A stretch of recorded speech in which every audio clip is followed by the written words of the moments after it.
The last days bordering Tora Bora. It is during this interview that he declares war on America to a Western audience for the first time. In the next 4 years, bin Laden's words become actions. With his guidance and funding, al-Qaeda operatives attack US embassies in Africa, the USS Cole in Yemen, and on September the 11th, 2001, the Pentagon in Washington and the World Trade Center in New York.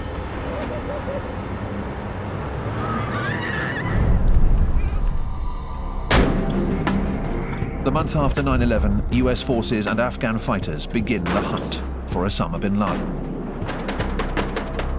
Bin Laden and his fighters flee to Tora Bora in the mountains bordering Pakistan.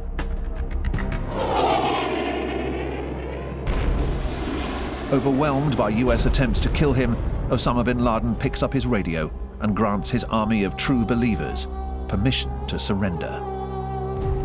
He escapes into a decade of hiding, coordinating attacks on London, Saudi Arabia, and Iraq. Of the earth, in and out of valleys, 0 to 20 feet above the terrain, above a tree or above the ground to avoid detection. It was a moonless night, which provided perfect cover for the two Black Hawks.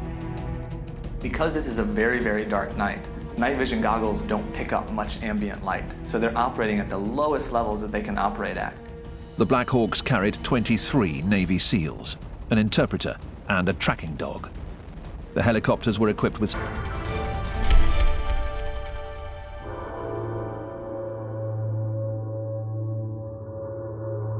the SEALs entered, blowing their way through the barriers and making their way up the various landings.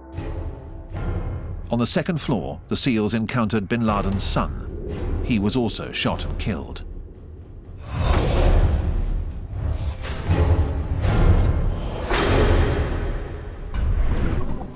SEALs reached the third floor. They saw bin Laden. Immediately, they encountered bin Laden's youngest wife and the couple's oldest daughter. The women screamed and tried to shield bin Laden.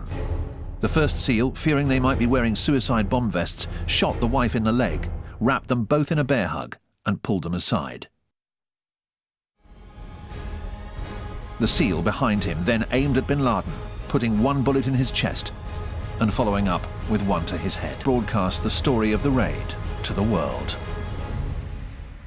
Good evening.